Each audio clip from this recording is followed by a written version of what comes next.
Sabe aquela pergunta sobre a existência de Deus? Ela é, com certeza, uma das mais antigas e profundas da humanidade. Mas e se essa não fosse só uma questão de fé? E se a razão, a ciência e a lógica pura também tivessem algo a dizer sobre isso? Pois é exatamente essa a nossa proposta aqui. Explorar as pistas racionais deixadas ao longo da história, desde a filosofia antiga até a matemática mais moderna. Ok, vamos lá. O lance aqui não é tentar convencer ninguém, mas sim investigar.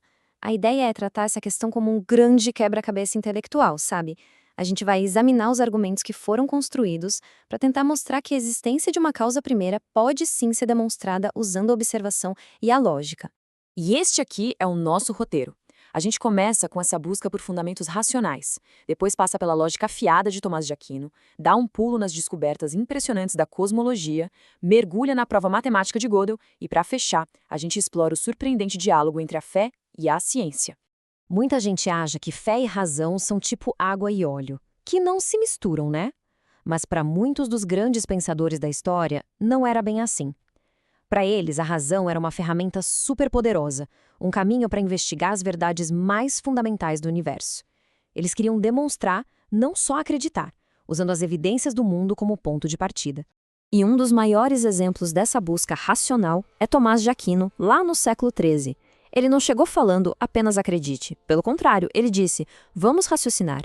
Aquino propôs 5 caminhos ou vias para demonstrar a existência de Deus partindo de observações simples e que ninguém pode negar sobre o mundo à nossa volta. Vamos olhar essas vias de perto. A primeira, a do movimento, é simples. Tudo que se move foi movido por outra coisa. Uma bola não sai rolando sozinha. Isso já nos leva para a segunda, a da causa. Todo efeito tem uma causa. A bola rolando é o efeito, a atacada foi a causa.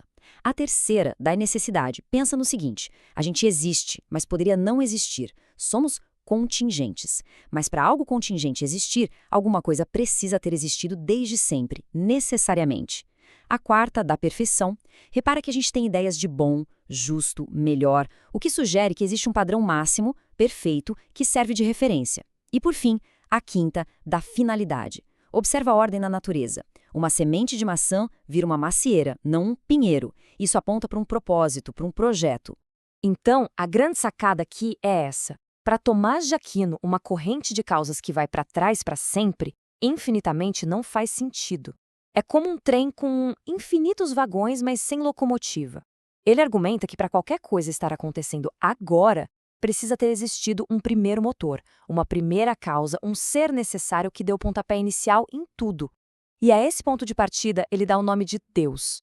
E essa busca por uma causa primeira que marcou a filosofia medieval não morreu não, ela só trocou de ferramentas.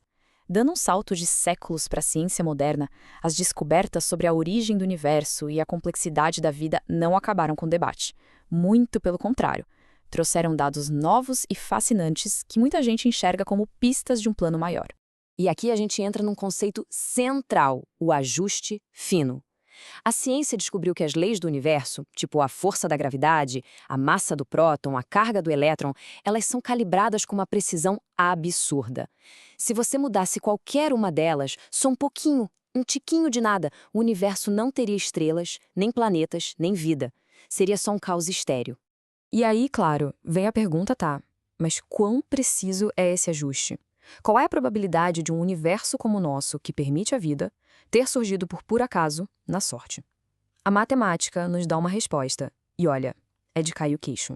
1 em 10 elevado a 138. Para a gente ter uma noção do que isso significa, os matemáticos consideram que qualquer coisa com probabilidade menor que 1 em 10 elevado a 50 é, na prática, impossível de acontecer por acaso. Esse número é tão ridiculamente pequeno que faz a hipótese do acaso ser ela mesma um milagre estatístico. Bom, diante de um dado desses, a gente tem basicamente 3 explicações racionais na mesa. A primeira é o acaso extremo, que é basicamente apostar nesse milagre estatístico. A segunda é a hipótese do multiverso, se existem infinitos outros universos com leis diferentes, um deles, por sorte, ia dar certo.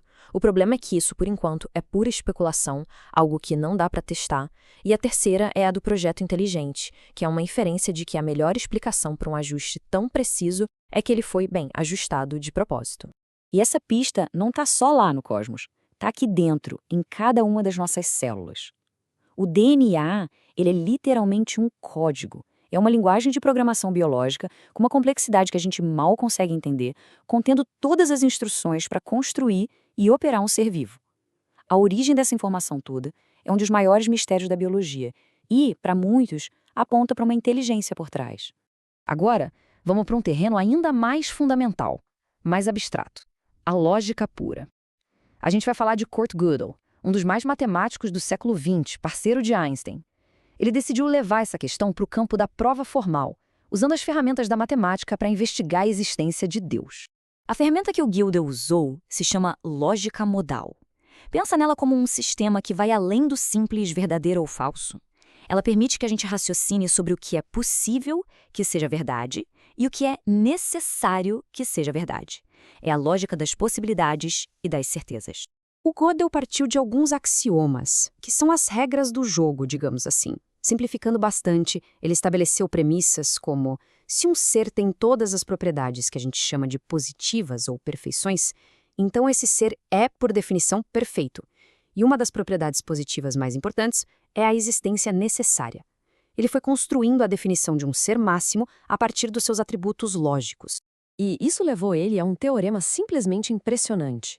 Gödel provou matematicamente que se a ideia de um ser com todas as perfeições não for uma contradição lógica, ou seja, se for pelo menos possível de existir, então esse ser necessariamente existe. Por quê? Porque para um ser perfeito de verdade, a existência dele não pode ser um acidente. Uma existência que poderia não ter sido seria uma falha, uma imperfeição. Então, se esse ser é possível, sua existência necessária já vem no pacote da perfeição. A única forma de escapar disso, segundo a lógica de Gödel, seria provar que o próprio conceito de Deus é logicamente impossível, tipo um círculo quadrado. Então, o que a gente está vendo? Da filosofia à cosmologia e à matemática, a questão da existência de uma causa primeira é tratada com muita seriedade racional. E isso nos leva a um ponto final fascinante, a relação entre ciência e fé, que, ao contrário daquele conflito que a gente imagina, pode ser um diálogo sobre as mesmíssimas perguntas. Olha só essa perspectiva. A ciência não se move por certezas absolutas, mas pela curiosidade, pela busca sem fim por mais perguntas. Um resultado que ninguém esperava não é um fracasso, é uma porta para um novo mistério. A ciência vive de questionar. E agora, compara com esta outra perspectiva, que vem da teologia. É surpreendentemente parecido, né? A ideia de que a fé de verdade não é não ter dúvidas, mas sim ter a coragem de perguntar. A busca, a investigação, o questionamento são vistos como um caminho para se aproximar do divino. E é aqui que tudo se conecta. No fim das contas, tanto a ciência quanto a teologia, cada uma com suas ferramentas, são movidas pela mesma questão fundamental que nos assombra desde sempre. Por que o universo existe? Por que existe alguma coisa em vez de um vazio absoluto? Os argumentos da razão, da filosofia, da ciência, eles nos levam até a beira de um precipício. Eles mostram que a crença num Criador não é algo irracional, mas sim uma conclusão plausível a partir das evidências que a gente tem. E isso nos deixa com uma reflexão final. Diante disso tudo, onde a gente traça a linha entre o que pode ser demonstrado e o que precisa ser aceito? Onde é que a razão entrega o bastão para a fé? A resposta talvez defina a jornada de cada um.